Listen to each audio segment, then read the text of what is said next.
The following program is brought to you by Bruce Telecom and Whiteman TV.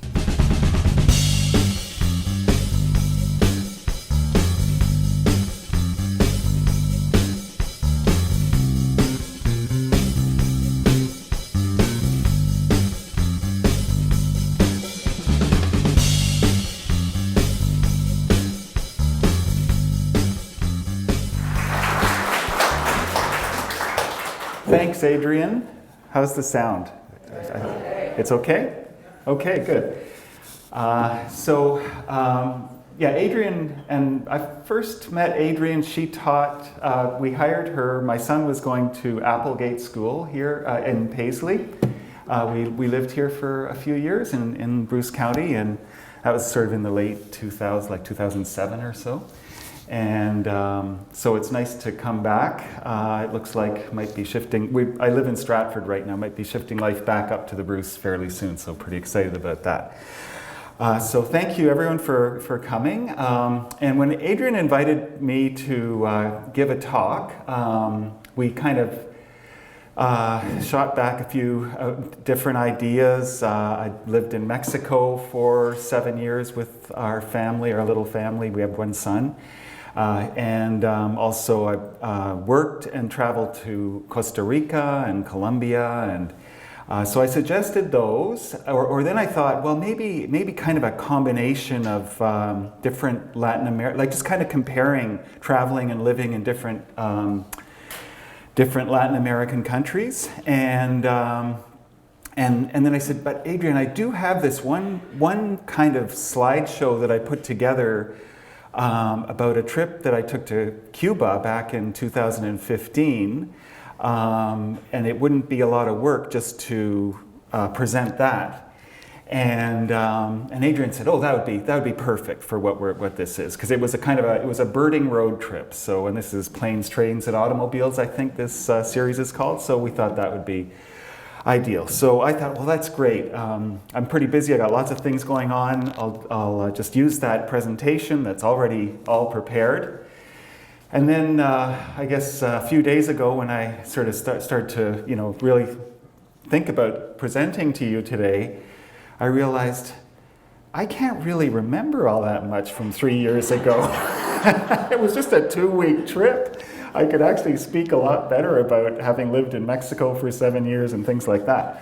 So this is going to be quite interesting. Hopefully I can remember enough about the details, because presentations and things are interesting when there are stories involved, and it's the stories that really bring these sorts of slideshows and things to life. So hopefully I can remember some good stories, but I'll just start off with a little bit about Cuba.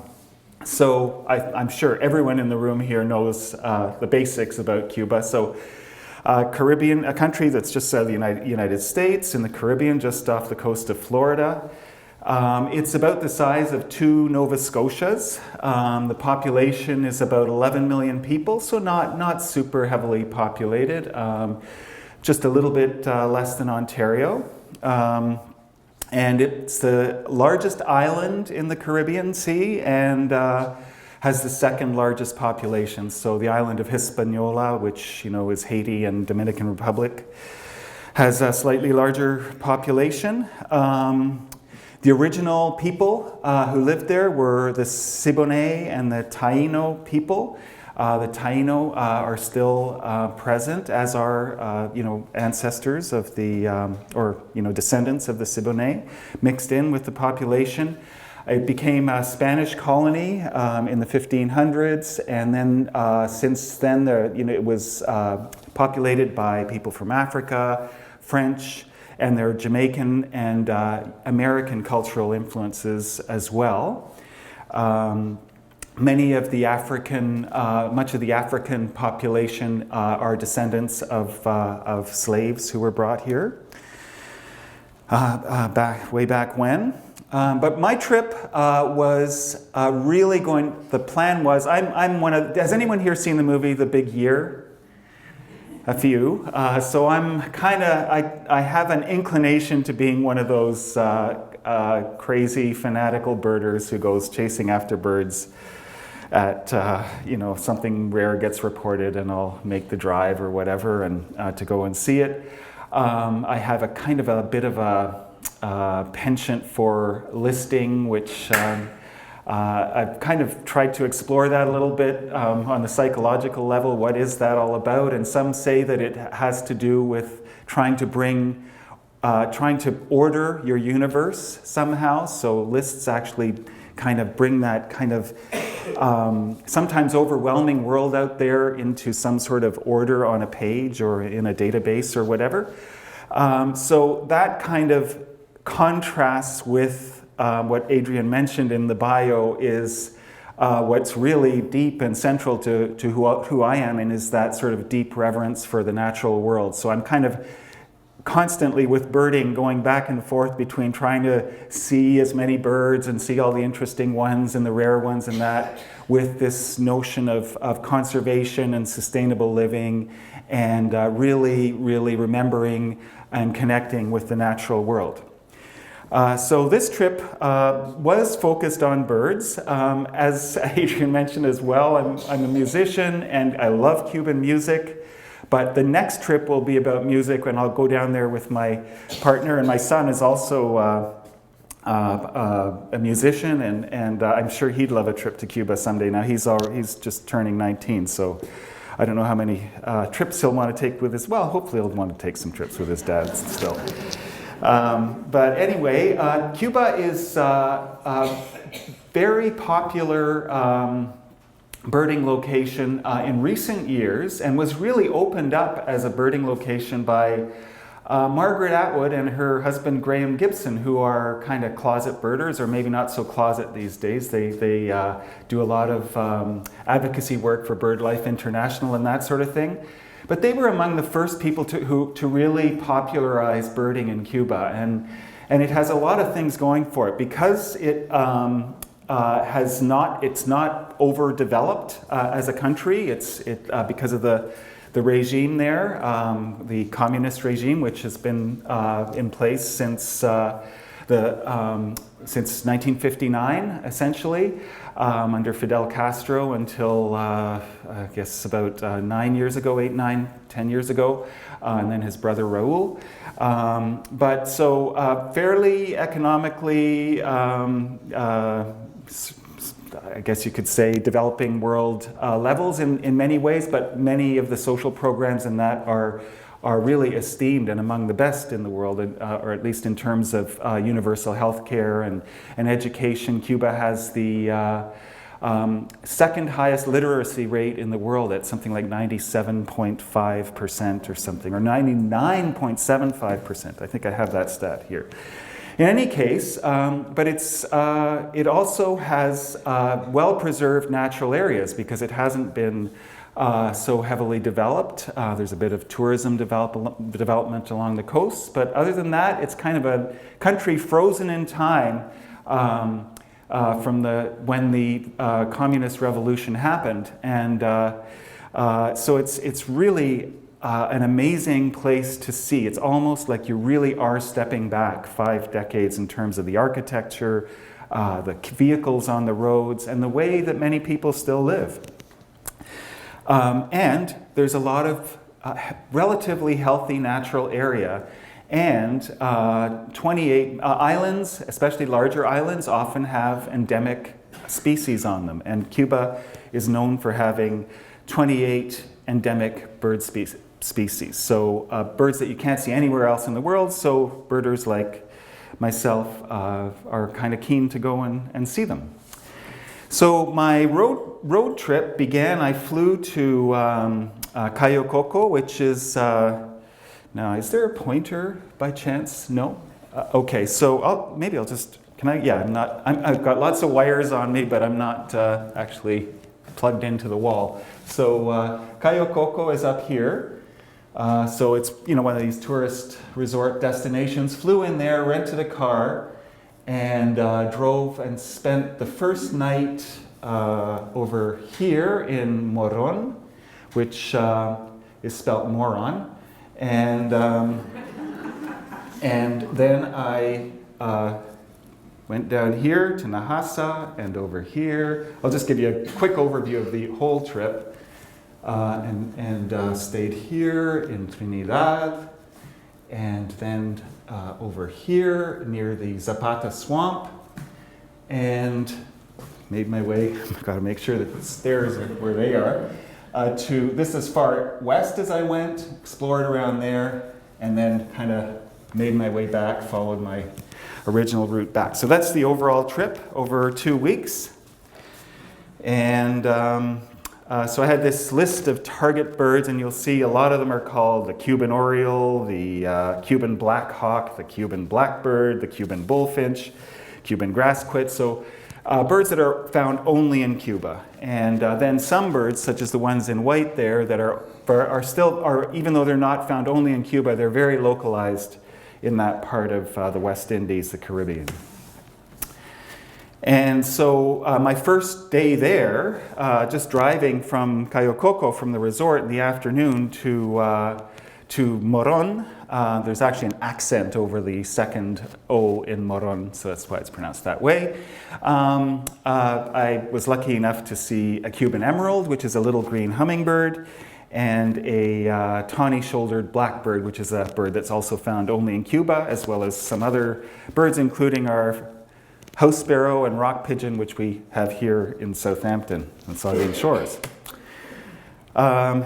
Next day, I'll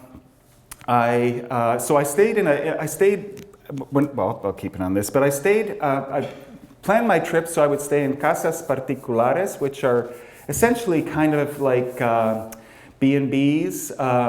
They're all in private homes, and you stay in a room, or sometimes they'll rent out a few rooms in their home, and then they'll make you breakfast and they'll make your dinner if you want, and you actually get to meet and interact with the really lovely, friendly people of Cuba, and it is government regulated, so a portion of the rent is essentially taxed and goes to the government, but it's actually a great way for people to earn some money while also still, the other members of the family, or even they will have other work as well. So I stayed in a casa particular in Moron, which is it's just a working class town.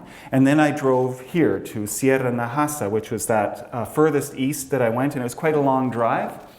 And the guidebooks and the internet said, you'll see a lot of hitchhikers in Cuba. Just best not to pick them up, even though the locals, that's how many of them get around. And my first day driving from Moron to Nahasa, I had driven maybe half an hour, and there was a young woman with a baby on the side of the road and near a bus stop. And she had her thumb out, and I thought, I can't pass a young woman with her baby on the road. So I pulled over. I was driving. Actually, that's the car right there, that little blue, tiny little car. And picked her up. She got in the front seat. Everyone that was at the bus stop ran over and piled in the car as well. So within my first serious half hour of traveling, I already had 6 hitchhikers. And they each had their various places, and she was actually taking her baby to the hospital, and she had a terrible cold. And I thought, what a great I tried to kind of keep my head some distance as far away as possible, and fortunately I didn't catch the cold. But I ended up with one guy stayed on. One of the original people, he stayed on almost to Nahasa, and that was like a 6-hour drive. And but great guy. And one of the things he told me is, don't pick up hitchhikers. Anyway, so this is. I arrived at Nahasa, and I was expecting this tropical, warm country. And sunshine and all that, but it was actually quite overcast and windy and quite chilly. They were having they'd had a cold front, and they get them. It's, not far from Florida, and we know sometimes we get the frozen citrus and strawberry crops in the winter, and this was towards the end of winter. So it was a little cooler than I was expecting, but it was still very interesting and very remote. No other tourists whatsoever staying at this big hacienda. And kind of almost like African savanna type trees. And one of the first great birds that I managed to spot was this Cuban trogon, which is the national bird of Cuba. This photo is a bit out of focus, but I saw them later on in the trip. I have some nicer photos that really show the resplendent colors.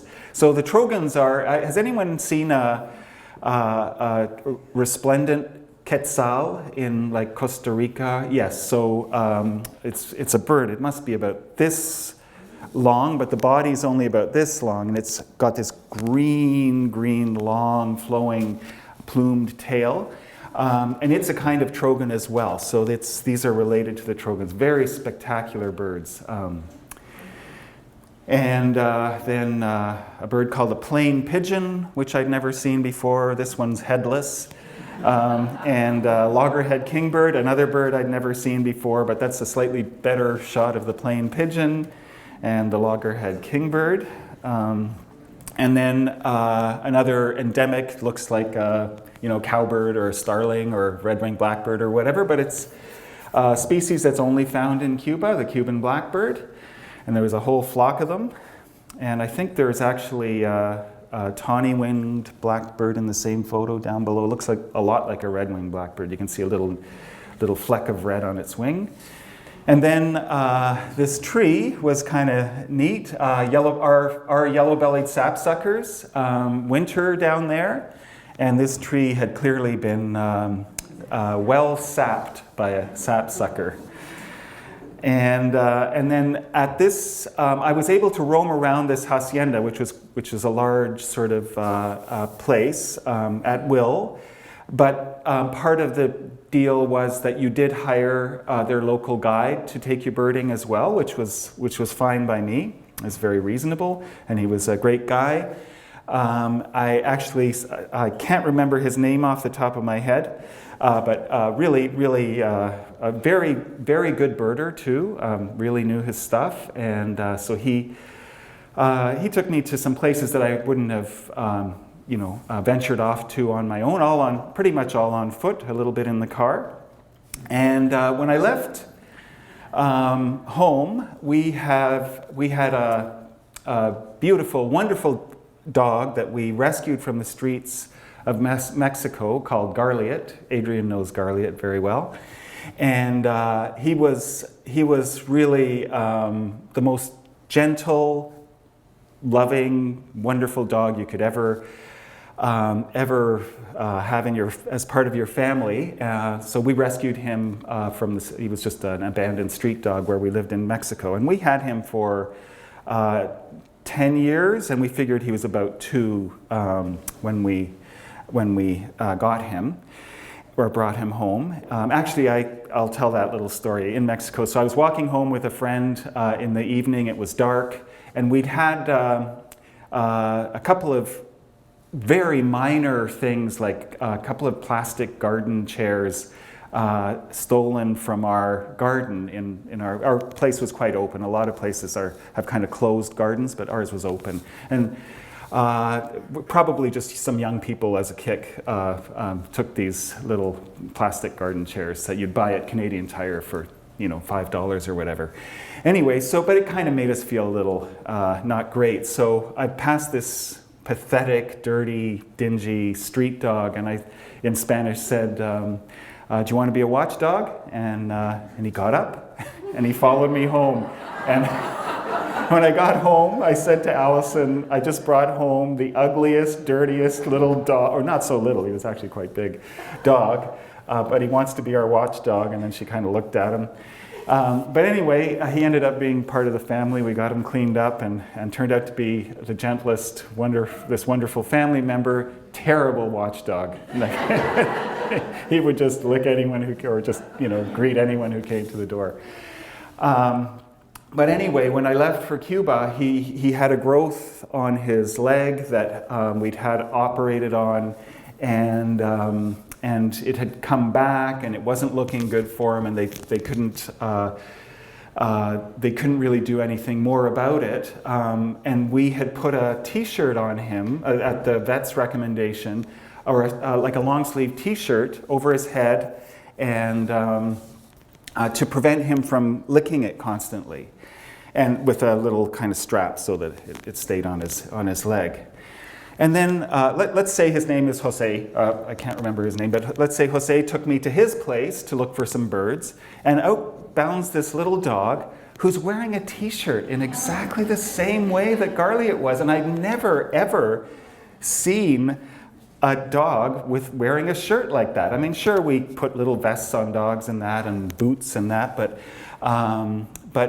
it was quite perplexing. It was really strange. It almost, it almost made me feel like something was going on a higher level or whatever. It was almost like Garliot was saying hello. But anyway, and the other thing is, this is a Mexican hairless dog as well, and Garliot was a Mexican dog. So to have this Mexican dog wearing a T-shirt in this middle of nowhere place in Cuba was quite an interesting experience. And there he goes. So I asked him why he was wearing the T-shirt, and he said, "Oh, it's cold." So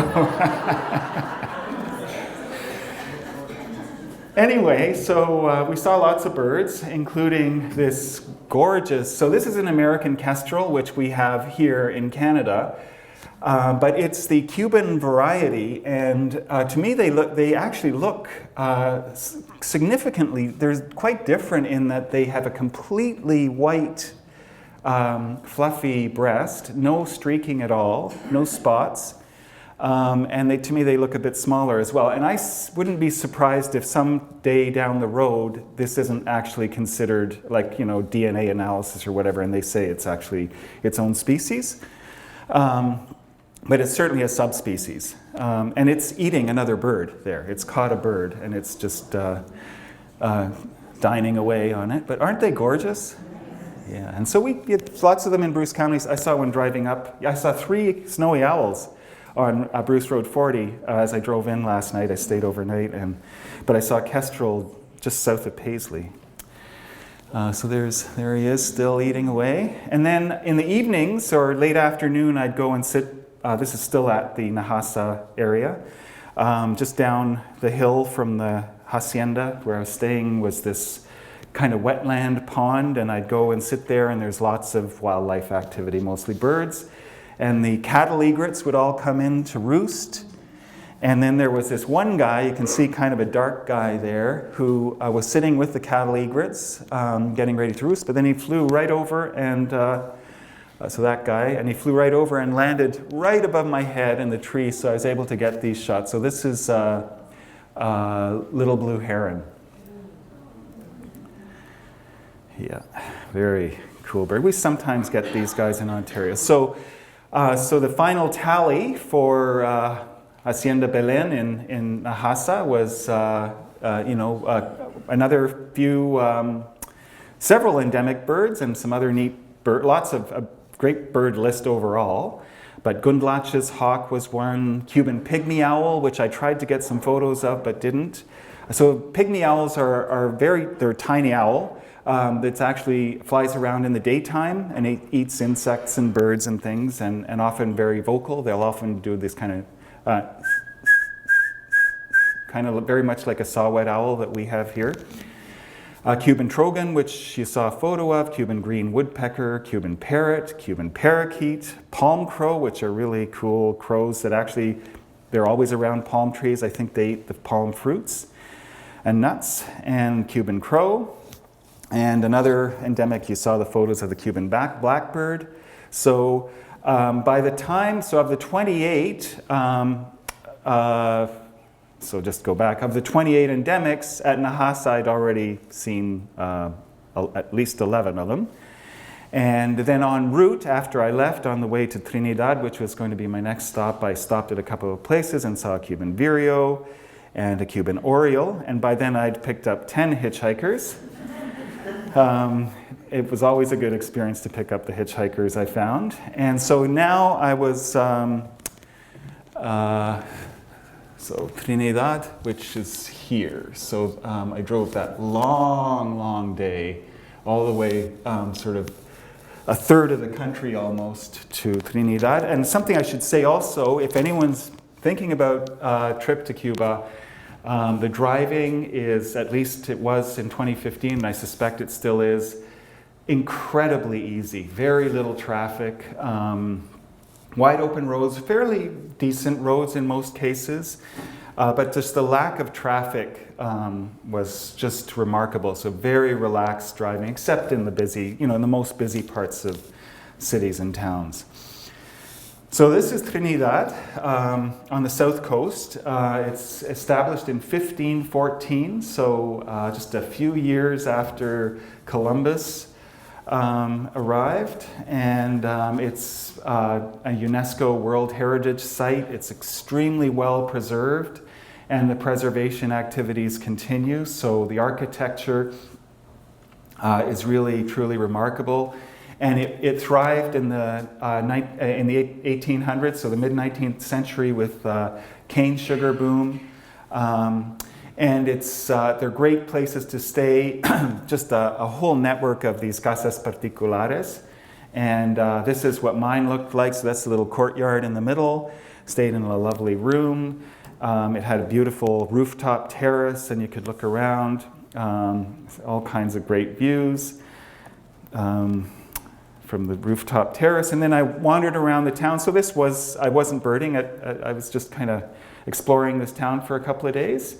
And a lot of restoration work. And I just found this, the way they'd done this restaurant, where they'd kept some of the plaster on the wall, and then they left it as kind of a graffiti board, but then really tasteful furniture and renovation overall, and decorations and that sort of thing, and then colorful buildings and vibrant street life, and just everything just felt so safe and friendly. And then these old cars, still relics from the 50s, all over the place, everywhere you go. There's more kind of old car and new car next to each other.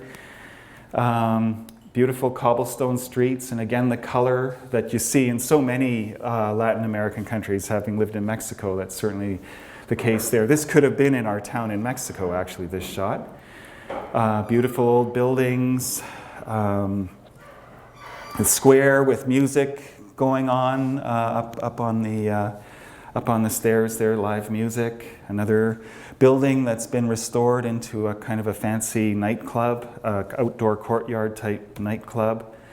And then just speaking of nightclubs, I think there's just a taste of Cuban music, if this live music. Now this is a video, so how do I, this should, maybe it's no, that should, I can't get the audio to go. Anyway, there's dancing and singing, and maybe it's, anyway, I'll just move on, but I had some shots of the wonderful Cuban jazz and style music, and Afro beats and that, with people dancing. More rooftop views, and street scenes. Again, you notice how clean it is. Just extremely pleasant. Extremely pleasant life, and very little traffic again. It's a busy town, and again, this one has music too. This was Mexican music coming from this horse carriage, but anyway, that wasn't working. So then I left Trinidad and did a little day trip up into the mountains, and carried on to just, again, these are what the roads are like. Just gorgeous driving, and these are I guess they're called century plants, or agave type plant, and they flower. Some only every 100 years or whatever, others every like decade or whatever. Lots of them in Mexico as well. And then, so there was that coincidence with the dog, and then I arrived and ended up at this casa particular by the Zapata swamp, and they asked me to sign the guest book, and the previous people were Mario and Jarno from Finland. And I'm Jarmo, and my family is from Finland. So that was, I mean, I can't imagine there were very many Jarmos or Jarnos from Finland in Cuba at any given time. And we just happened to end up in this middle of the nowhere casa particular one day after the next. And that relates back to a story we had in Mexico where we, by this long and circuitous story, ended up living in this duplex that friends of ours had found for us down there in this town, at the outskirts of this town called Tepoztlan in the mountains of Mexico. And we'd lived there for a few weeks, and there was a young man who I would see sometimes walking down the road in front of our place, sometimes in his little VW Bug. And a friend of ours lent us her VW Bug, and it broke down. So this young man came over and he said, "You need help getting your car started?" And I said, "Sure." And I said, I'm Jarmo. And he said, Jarmo. And I said, "No, that's right. Yeah, I'm Jarmo. What's your name?" And he said, "Jarmo." And no, sorry, I'm telling that wrong. It was, he said Jorma. And I said, no, Jarmo. And he said, "Yes, but no, Jarmo." And he said, "Jorma." Then it turned out his name was Jorma. And he was of Mexican and Italian heritage. His father was Italian, his mother was Mexican. And they had named their son after the Finnish guitar player for the Jefferson Airplane, Jorma Kaukonen. So, and Jorma and Jarmo are actually the same name. Like they're kind of like variation, Kristen and Kirsten, whatever. Like it's basically the same name in Finland, just a variation. So these funny coincidences with names, because again, how many Jarmos and Jormas can there possibly be in the entire country of Mexico at any given time, and that we would end up living across the road from each other? Anyway, funny things. So these casas particulares, I arrived and they said, "Are you hungry or thirsty?" And I said, "Well, maybe just a fruit, like a banana or something." Well, this is what they provided me just upon arrival. And I don't take a lot of selfies, but I was feeling pretty good, so I did. And then an hour or two later, this was dinner, elaborate dinner with a nice cold beer to go along with it. Fruit juice, fresh fruit juice. And then the rooms itself, like it was very basic. Some of them were much more sort of upscale, but this was very basic, almost felt sort of dorm style. But there, again, you can see me I don't take selfies, but I took another one just for fun. And then in the short time, I was just there for one night. And because I was carrying on, I was going to come back to the Zapata swamp, which I'll talk about shortly.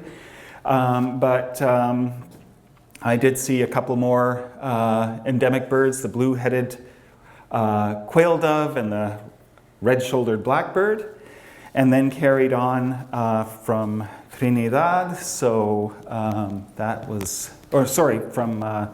this is the Zapata swamp. I think it's the biggest swamp in the Caribbean. So then I drove all the way and through the outskirts of Havana. So again, I'm saving Havana for another trip for all the music and all that. Just drove all the way through to this area here, which I'll talk about shortly. But en route, just maybe about there, I had the one scary incident that I had in all my time in Cuba. And I think mostly it was just that I had no idea what was going on. I had been, when you read the guidebooks, they say sometimes there are military checkpoints in that, which I'm quite used to in other Latin American countries. And just going to have a little. And there was a bridge across the highway, and some official-looking vehicles and uniformed guys, and they were flagging vehicles down. And I watched, like in front of me, a couple of vehicles went through. One pulled over. They stopped me. I pulled over, and they were speaking very quickly. I speak Spanish, but I didn't quite, understand what they were saying. And then eventually I understood they wanted me to take, and there were a whole bunch of guys under the bridge, and they were saying, we need you to take some of these people to the next town. Their bus is broken down. And it all just seemed really strange to me. Like I just wasn't sure if it wasn't some sort of a scam or something. And so I was saying, can I see your official papers? I'm just not sure. And then I watched them try to stop another vehicle, and he sort of slowed down, and then he took off. And so I thought, well, other people aren't even stopping for these guys, even though they're telling them to stop. And so I said, I kind of was unsure, and they thought that I was actually conceding to the idea. So they flagged some people over, and then I just drove on, and nothing happened. But then I was all worried that I was going to be followed by the police or whatever, but nothing happened. And I'll bet it actually probably was a completely legitimate thing, but it was just, there was something about it, it just didn't seem quite, I just wasn't sure. So it was a tough call. Anyway, I'm here to tell the story, so. And then I arrived in this wonderful town, which I'll have some shots of shortly, but in a nice hotel, a nice motel type place with a pool and that. And but I immediately headed off birding to this remote, again, no one there at all, old sort of trail through this national park called Parque de la Gira. And one of the first birds I saw was this western spindalis, which is in the tanager family, eating those berries. Just a gorgeous, gorgeous bird. And then the Cuban peewee, another endemic. That's the trail, sort of palm forest. And Cuban bullfinch, another endemic. And there's some nice shots of the Cuban trogon, the national bird. Yeah, just a gorgeous bird. Look at that. And then their version of the American robin is the red-legged thrush, which is also extremely attractive, but looks very much like a robin, except more dressed up for an occasion or something. And then another very attractive bird, not the best photos, but this is the Cuban woodpecker, kind of a greenish woodpecker. And then these big cliffs with caves underneath them. And above these, in the trees, was a Cuban solitaire singing. It was too high up to get any good shots of it, but that was another new bird for me. That was an endemic. So by then, remember it was 28 endemics, and by the time I'd left this place, I'd seen 20 of them, so I was doing pretty well, and 12 hitchhikers by that point, minus the one that I didn't pick up when I drove off. So this is shots of downtown in San Diego de los Baños. It's called Los Baños because it has hot springs, known for that, and it's, vacationers from Havana, it's only an hour and a half or so from Havana, would go and spend their time here. So these beautiful edifices of these historic buildings throughout the town. It's just a small town, couldn't be more than 5,000-6,000 people. And with all these just gorgeous buildings, still in pretty good shape. There's a school and all the kids going to the bread truck for their morning snack. And there's a guy delivering, I think it's buns. Now, this is really unfortunate if I can't get the audio and video to work, because this man, was a professor at the local university, but he also does a lot of volunteer work in this town. So with the school, and he's actually started up a little library, and he collects books from travelers, because in Cuba, a lot of the everything's controlled. The internet's controlled, and it's hard to get books from outside the country to these small communities. And so he started up a library, largely from books that travelers have donated. And one of them, as you see here, is the Complete Idiot's Guide to Canadian History. And I swear he knew more about Canada than I do. He was just a fountain of information about Canada and everything. And he knew all his birds. He didn't need binoculars. I actually met him. I was watching birds, and he came over. I was in the sort of ravine near the motel, and he came over and said, "What are you looking at?" And I said, "I think there's a water thrush down there by the river or whatever." And he said, "Oh, just yesterday I saw a cerulean warbler here," and it was I was just blown away by his knowledge of virtually everything. And I have him speaking, but anyway, this book he has here, so he had this anthology with a story by Margaret Atwood in it, and Margaret Atwood and Graham Gibson happened to stop by, and she and Graham both signed this story in the book that she had written, and they actually became friends. He said they always stop in. They go to Cuba quite regularly. And they always stop by to say hello. And so here's the one that I wanted to play for you, but it's not going to work, I don't think. Let me just see this, if this allows it to work. No. Oh, well, that's too bad. It's just great to hear him speak. He speaks English very well, but with a wonderful accent. And he's talking about this the technology that he's holding there. So it's actually a computerized TV. It's like an old computer, and he talks about all the details about its innards. So there he is speaking away, but unfortunately. And then while I was watching the birds, this American guy, actually he's originally of Mexican heritage, came up to us, the professor and myself, and we chatted for a bit. And it turned out that he had just been at the little town in Mexico where where we'd lived for 7 years. It's just a little town south of Mexico City. He'd just been there a couple of weeks prior, and that town had this incredible significance for him because his father had left his mother, when he was a young child. And his mother had taken him to the pyramid at this little town where we used to live when I think he was 18. And they went up to the pyramid. It's a long climb up to the pyramid. And they were up there. And who did they come across by chance but his father?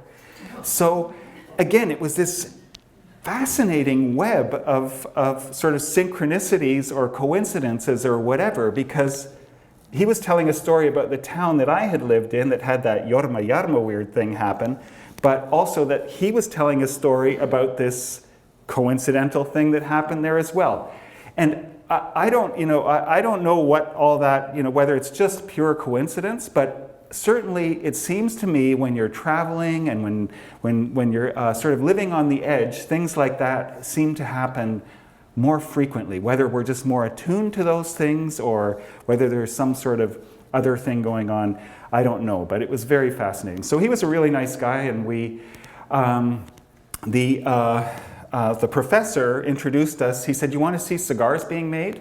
There's a local cigar maker who makes the best cigars." So we got this tour of just kind of a backyard but traditional and high quality cigar making operation here. So here he's actually rolling the paper or rolling the that they use to press the tobacco together.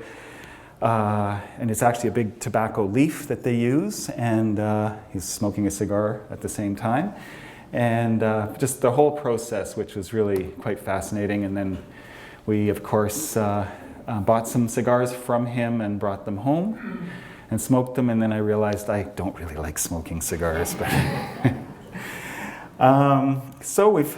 and then just another example of that sort of frozen in time. This is an old wealthy person's hacienda that they had, lived in, and then there was the revolution and they were forced out, but that's still kind of preserved there, almost as a ruins with statues and the gardens are still maintained as kind of an historic site that tourists and locals visit.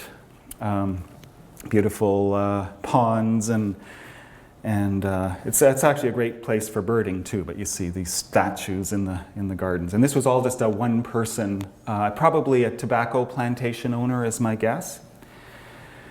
And then I did some more road tripping and hiking in the parks in that area. And one of the places I went to was this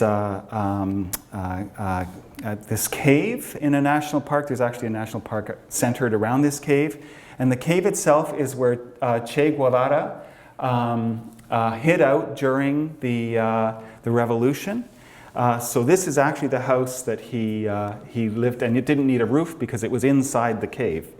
But it protected him from attack, I guess. And he did a lot of his scheming in there. So it's really quite remarkable. And that's the table he would sit around and make decisions with his comrades. Whoops. So just some nice rocky scenery. And again, picked up more hitchhikers along this gorgeous road. And so it's up to 15 hitchhikers and more. So it's called, the cave itself is called Cueva de los Portales. And back to town, that same town, the revolution is invincible.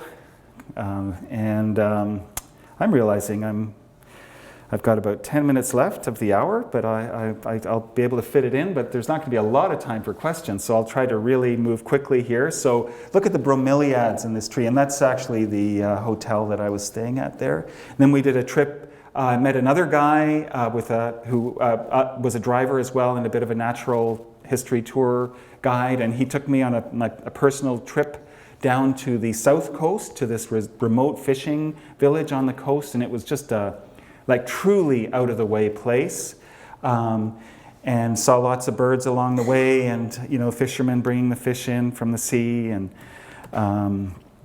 just a wonderful out of the way experience. These wetlands are the development in the area. I think it's rice paddies and wetlands, but it's actually a partnership with the Vietnamese government, one of the few other communist countries in the world. So they're endemic Cuban black hawk, and so that was this trip down there. That was a day trip, and then the next day I drove all the way back to the Zapata swamp down here. So that was I think it's about a 6-hour drive to see some of the remaining endemics. So this is back at the Zapata swamp in the little town there. This translated is the Union of Young Communists. And this is the basket garbage in the Casa Particular that I was staying at. Actually, I was staying, I was at a Casa Particular. And then here you had to have a guide at the Zapata swamp. And this is a guide, very superb birder, and one of the few people in the world who claims to have actually seen a spotted rail, which has only been seen twice in, I think, 40 years. So not a Zapata rail, Zapata rail. So his name was Alberto, as I recall, and I was with a few other birders as well, a couple from the U.S. and a couple from Britain. And we saw lots of great birds, lots of endemics, so the Zapata sparrow, the Zapata wren, the yellow-headed warbler, I believe that is, the Cuban emerald. This is the Cuban pygmy owl that I mentioned earlier. And then one of our birds, water thrush, wintering down there. So it's in the warbler family, but it acts kind of like a sandpiper or a jacana. And then the Cuban parrot on his turret. But it's actually a broken off palm tree. And then this is one of my favorite birds that's of the trip was the Fernandina's flicker, just a gorgeous woodpecker. And Cuban vireo, gray-fronted quail dove, I believe, another endemic. The Cuban nightjar, also called the Greater Antillean nightjar, so it's in the whippoorwill family, nocturnal bird. And none of us would have been able to see this had Arturo not pointed it out in the shrubs. Stygian owl, and this he found for us, and it's blind in one eye, but it's been there for he said it's doing fine with just one eye. It's been there for 5 years. More birding, and the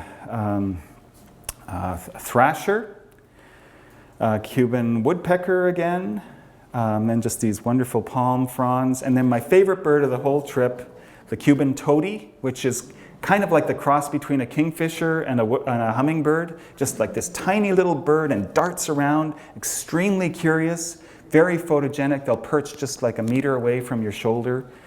Just wonderful bird. And then he took us to this spot. He said, I'm going to try to find you a bare-legged owl. And took us to this tree cavity behind this little hut and scratched on the tree with a stick. And out pops this little head. Has another look. Has another look. Looking down.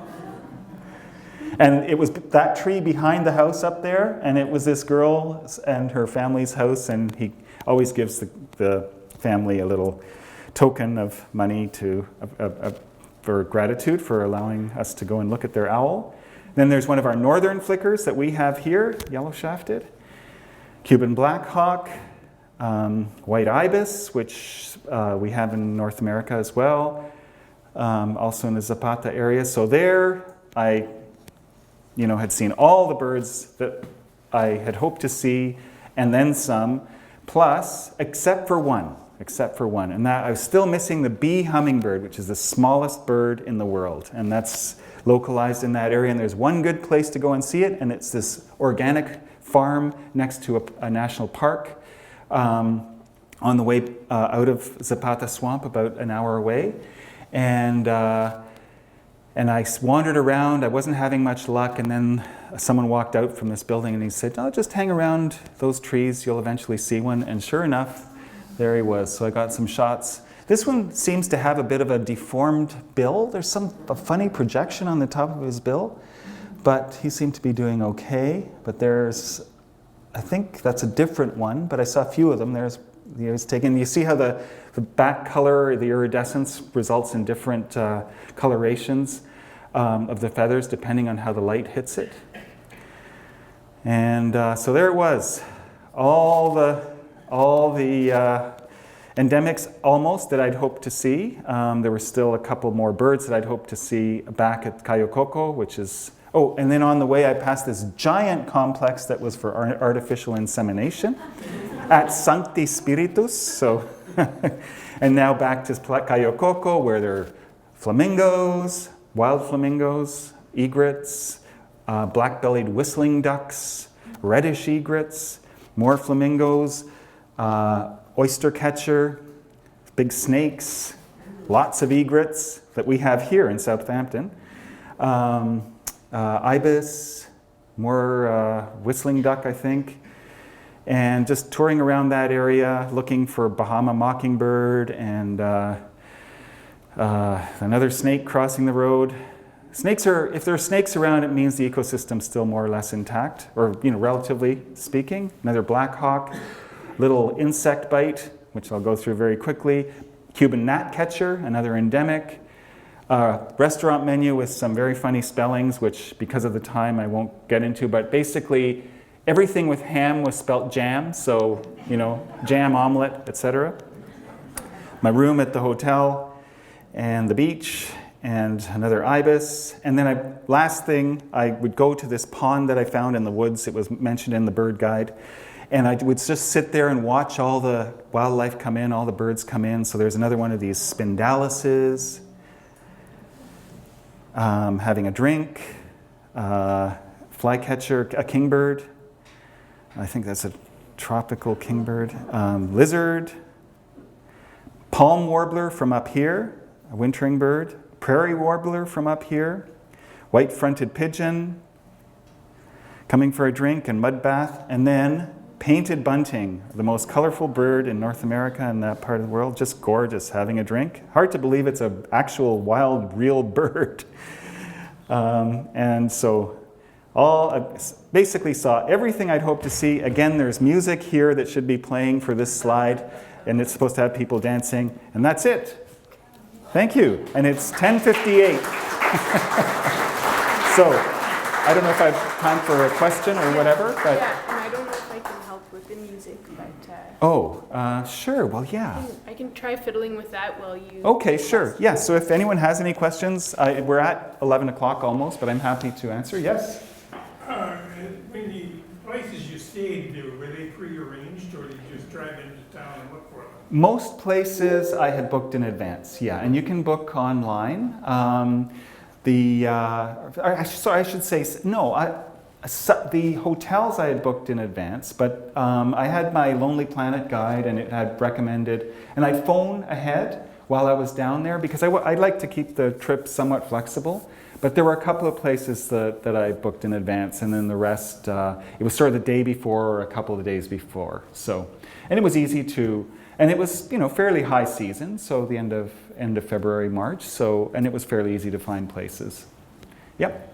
Any restrictions on your ability to travel through the island like that? That was actually one of the things. Having lived in Latin America and traveled a lot in those countries generally, Cuba was the easiest place to travel around and just feel completely free to,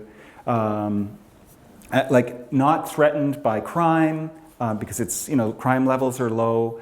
And they did, there were some areas, actually, I should say, where there are military bases in that you don't walk around with binoculars, obviously. It's not yes. The reason for the question is because I've traveled through some communist countries, and the restrictions are horrendous. Right.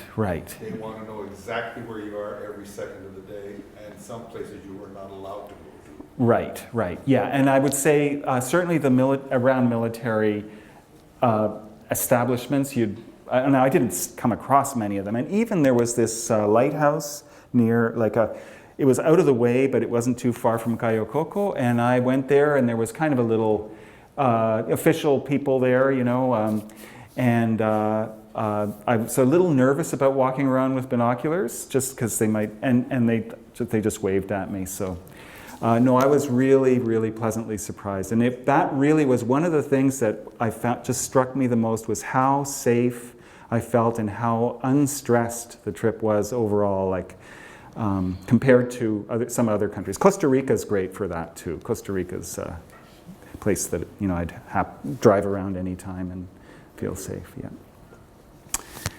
Yeah. Any other? Yes. You speak some Spanish. How would a person without Spanish fare? Probably okay, but it certainly was a tremendous advantage, I have to say, because except in the more tourist establishments, people are basically unilingual. Yeah, not a lot of English away from the tourist places. So, yeah. Yeah. Okay. I haven't had any luck with Oh, your sound, sorry. okay. Well, I'm sorry.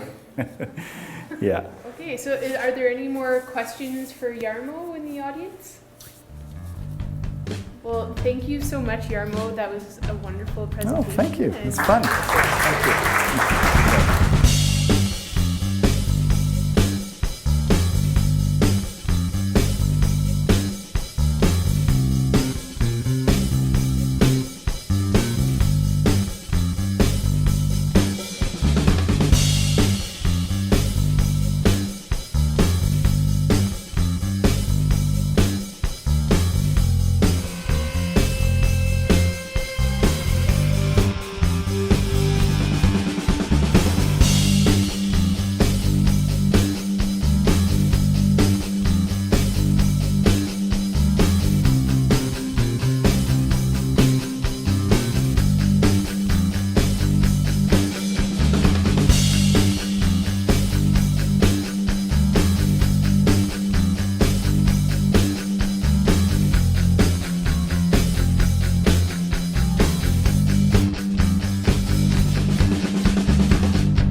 The preceding program was brought to you by Bruce Telecom and Whiteman TV,